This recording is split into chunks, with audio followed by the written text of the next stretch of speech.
कर वसुलीत आक्रमकता, शासकीय देणी देण्यात हलगर्जीपणा, शहर अंधारात, कोरेगाव नगरपंचायतीविरोधात संतापाचा राष्ट्रवादी काँग्रेस आणि शिवसेनेचा स्फोट. कोरेगाव स्मार्ट सिटीची स्वप्ने दाखवणाऱ्या कोरेगाव नगरपंचायतीच्या अनागोंदी व निष्क्रिय कारभाराचा फटका थेट नागरिकांना बसू लागला असून ऐन उन्हाळ्यात शहरात अंधार आणि पाणीटंचाईचे संकट निर्माण झाले आहे. जलसंपदा विभाग आणि महावितरण कंपनीच्या वाढत्या थकबाकीमुळे अखेर दोन्ही विभागांनी कठोर पावले उचलत नगरपंचायतीला चांगलाच दणका दिला आहे. कृष्णा सिंचन विभागाने कठापूर येथील कृष्णा नदीवरील पंप हाऊस थकबाकीपोटी सील केले असून महावितरण कंपनीने तब्बल 54 लाख रुपयांच्या थकबाकीमुळे शहरातील स्ट्रीटलाईटचे कनेक्शन पूर्णपणे खंडित केले आहे. परिणामी संपूर्ण कोरेगाव शहर अक्षरशः अंधारात बुडाले असून पाणीपुरवठाही विस्कळीत झाला आहे. दरम्यान राष्ट्रवादी काँग्रेस शरदचंद्र पवार पक्षाचे नगरसेवक तथा विरोधी पक्षनेते हेमंत बर्गे, राष्ट्रवादी युवक काँग्रेसचे तालुकाध्यक्ष प्रीतम बर्गे, सामाजिक कार्यकर्ते गणेश धनावडे, दिनेश सणस तसेच शिवसेना उद्धव बाळासाहेब ठाकरे पक्षाचे शहरप्रमुख अक्षय बर्गे यांनी मंगळवारी रात्री शिवतीर्थ हुतात्मा स्मारक रोटरी उद्यान येथे पत्रकार परिषद घेत नगरपंचायतीच्या कारभाराचा तीव्र शब्दांत समाचार घेतला. बुधवारपर्यंत पाणी पुरवठा सुरळीत करा आणि स्ट्रीट लाईट सुरू करा, अन्यथा गुरुवारी सकाळी नगरपंचायत कार्यालयाला टाळे ठोकू, असा इशारा त्यांनी दिला. नगरपंचायत प्रशासनाने तात्काळ पाणीपुरवठा सुरळीत करून स्ट्रीट लाईट सुरू न केल्यास गुरुवारी सकाळी नगरपंचायत कार्यालयाला टाळे ठोकण्याची जाहीर भूमिका आंदोलनकर्त्यांनी घेतली आहे. नगरपंचायत प्रशासन मार्च अखेरीचे कारण देत नागरिकांकडून कडक स्वरूपात मिळकत कर वसूल करत आहे. अनेकांनी कर्ज काढून कर भरला, मात्र प्रशासनाने शासकीय देणी भरण्याकडे जाणीवपूर्वक दुर्लक्ष केल्याचा गंभीर आरोप करण्यात आला. कृष्णा सिंचन विभागाचे सुमारे 1 कोटी रुपये आणि महावितरण कंपनीचे 54 लाख रुपये इतकी मोठी थकबाकी प्रलंबित आहे. नगरपंचायतीचे पदाधिकारी व प्रशासनाला शहराशी काही देणेघेणे उरलेले नाही. त्यांनी कोरेगावकरांना अंधारात ठेवले असून कायदा व सुव्यवस्थेचा प्रश्न निर्माण झाल्यास त्याची पूर्ण जबाबदारी प्रशासनाची राहील, असा इशारा गणेश धनावडे यांनी दिला. छत्रपती शिवाजी महाराजांचा पूर्णाकृती पुतळा असलेल्या शिवतीर्थ हुतात्मा स्मारक परिसरातही स्ट्रीट लाईट नसल्याने पूर्ण अंधार आहे. सत्ताधारी नगरसेवक निवडक ठिकाणी लाईट देण्यासाठी प्रयत्न करतात, मात्र ऐतिहासिक व भावनिकदृष्ट्या महत्त्वाच्या ठिकाणाकडे जाणीवपूर्वक दुर्लक्ष केले जात असल्याचा आरोप हेमंत बर्गे यांनी केला. यावेळी आशुतोष विरकर, करण फडतरे, लोयेश फडतरे यांच्यासह विविध पक्षांचे पदाधिकारी, कार्यकर्ते आणि 31/3/2026 रोजी आज आम्ही इथं कोरेगाव शहरवासियांना सांगू इच्छितो की कोरेगाव शहरामध्ये आज उन्हाळ्याचे दिवस आहेत. उन्हाळ्याचा दिवस चालू असताना कोरेगाव नगरपंचायतचा कटापूर पाणी पुरवठा पंप हाऊस कृष्णा सिंचन विभागानं आज कालपासून टाळे ठोकलेले आहेत. कारण काय तर कृष्णा सिंचनचं 1 कोटी रक्कम देणे बाकी आहे, म्हणून कृष्णा सिंचननं कटापूर पंप हाऊसला टाळे ठोकलेले आहेत.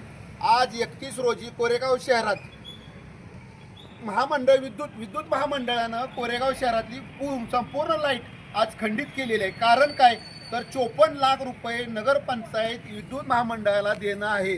त्यामुळं कोरेगाव शहरवासियांना सांगू इच्छितो की कोरेगाव शहरामध्ये विद्युत मंडळानं आज पूर्ण कोरेगाव शहराला अंधारात ठेवलेलं आहे. ह्याचं कारण कोरेगाव शहरामध्ये नगरपंचायतनं आज घर वसूल कर इतक्या जलतीनं केला की ग्राहकांना कर्ज काढून घरपट्टी पाणीपट्टी लोकांनी भरली आणि आज लोकांना त्या पाणीपट्टीपासून व लाईटपासून वंचित ठेवलं जातंय. म्हणजे कोरेगाव नगरपंचायतचा कारभार माननीय मुख्याधिकारी व नगराध्यक्ष कशा पद्धतीनं करतात.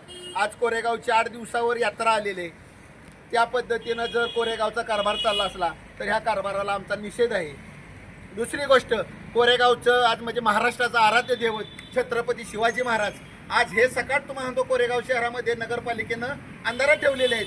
ह्याचं कारण सांगतो, कोरेगाव नगरपंचायतमध्ये 13 नगरसेवक आणि आमचे 3 नगरसेवक, तर आज 13 नगरसेवकांचे ठराव अशा पद्धतीने येतात की कोरेगाव शहरामध्ये अंगणवाड्यांना लाईट देण्यासंदर्भात, कोरेगाव शहरामध्ये दफनभूमींना लाईट देण्यासंदर्भात.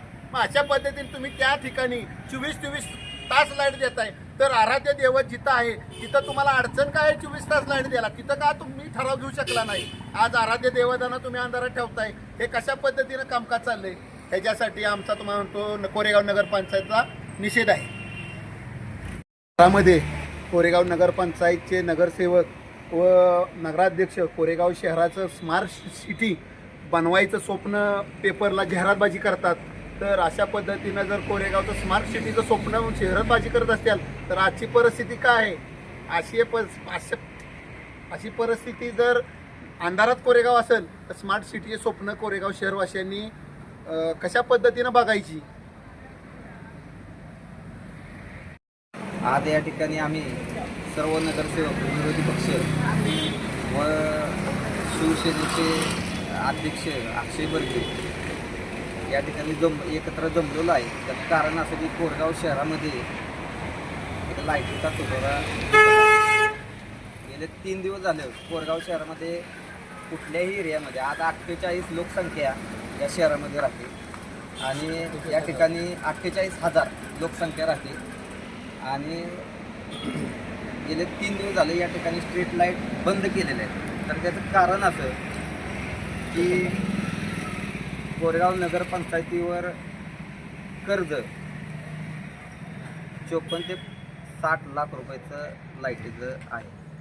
त्या संदर्भात MSCBनं लाईट बंद केलेली आहे. त्यांचं वेळेवर कर्ज कुठलंही बिल न भरण्याच्या संदर्भात त्यांनी आज दोन दिवसापूर्वी निर्णय घेतला आणि त्यांचं लाईट जोडण्यापासून सगळं यंत्रच चोरून नेलेलं आहे असं त्यांचं म्हणणं आहे. पण ती MSCBनं नेलेलं आहे. MSCBनं लाईट बंद केलेली आहे आणि गेल्या महिन्यात काय सत्तेतले नगरसेवक च्या बोंबळ कारभारामुळे कोरेगाव शहरातली लाईट कट केलेली आहे.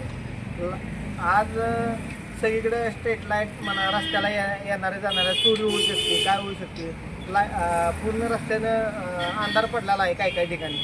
तर चोरी झाली काय झाली तर ह्याला जबाबदार कोण राहणार आहे? आणि महत्त्वाचा आत्ताची अशी परिस्थिती आहे, एका साईडला कर गोळा केला जातो, त्या कराला घरपट्टी, पाणीपट्टी, नळपट्टी, वीज कनेक्शन या सगळ्यासाठी कर गोळा केला जातो. तर ज्यांनी काय एखादी कर दिला नाही त्यांना 6% आता दंड लावलेला आहे. एवढा कर गोळा होऊन बी तुम्ही जर लाईट बिल जर भरत नसाल तर मग त्याचा काय उपयोग? आता जणू काय मिलिटरीतनं एखादं नाही का मोठं युद्ध खेळायला चाललेलं त्यांचं. तर त्यांना माझं सांगणं आहे की आजची परिस्थिती बघा. कोरेगावमध्ये लाईट बंद होण्याचं कारण सांगतो, लाईट बंद होण्याचे परिणाम सांगतो की शहरामध्ये जर अपरात्री भांडणं झाली तर चोऱ्या कुठं दरोडे झाली तर त्याला कारणीभूत फक्त जीवितहानी कुठली झाली तर ह्याला कारणीभूत फक्त सत्तेतले नगरसेवक असतील आणि पदाधिकारी असतील. दुसरं गोष्ट की जो जे कटापूरचा जो आपला पंप हाऊस आहे त्या पंप हाऊसचं देखील पैशाच्या आदभाव आज त्या ठिकाणी कृष्णा सिंचन विभागाने कुलूप ठोकलेले आहेत काल. आणि अक्षरशः सुभाषनगर भागापासून सगळीकडे आज कोरेगावात जे पाणी पुरवठा करते वरचे पंप हाऊस त्या ठिकाणी पाण्याचा तुटवडा झालेला आहे आणि पाणी बंद आहे. तर माझं त्यांना सांगणं एवढंच आहे की उद्याच्या उद्या कोरेगाव शहरातले लोक वेळच्या वेळेला कर भरतात, कर्ज काढतात, सोनं घाण ठेवतात आणि त्या ठिकाणी तुमच्या नगरपंचायतीचा कर वेळच्या वेळी भरतात. तर त्याचं जरा लक्षात घेऊन गांभीर्य उद्याच्या उद्या स्ट्रीट लाईट चालू झाल्या पाहिजे, पाणी व्यवस्थित चालू झाले पाहिजे. जे कटापूरचं जे पाणी आपल्या पंप असलं तर ते चालू झालं पाहिजे. जर झालं नाही तर परवा दिवशी सकाळी आम्ही नगरपंचायतीला टाळं ठोकणार आणि सगळी नगरपंचायत बंद करणार. ज्याला कोणाला काय करायचे त्यानं करू द्या, मग बघू जी काय व्हायचं ते. येथे पत्रकार परिषद घ्यायचे मुख्य कारण म्हणजे कालपासून कोरेगावची स्ट्रीट लाईट पूर्णपणे बंद आहे आणि अख्खं कोरेगाव अंधारात आहे. याचे मुख्य कारण म्हणजे कोरेगाव नगरपंचायतीनं MSCBचे लाईट बिल न भरल्यामुळे MSCBनं लाईट बिल न भरल्यामुळे विद्युत पुरवठा तोडून टाकलेला आहे. तरी ह्याला सर्वस्व जबाबदार कोरेगाव नगरपंचायत नगराध्यक्ष हे आहेत. तरी कोरेगावच्या जनतेला हे वेठीस धरण्याचे कारण झालेले आहे. तरी त्वरित विद्युत पुरवठा चालू करून कोरेगाव नगरपंचायतीने कोरेगावच्या जनतेस वेठीस धरू नये ही आमच्या नगरसेवकांची आणि ते सर्व असलेल्या नागरिकांची मनापासून मागणी आहे. तरी या मागणीचे तुम्ही हे करावे, नाहीतर आम्हाला तीव्र स्वरूपात आंदोलन करण्यात येईल.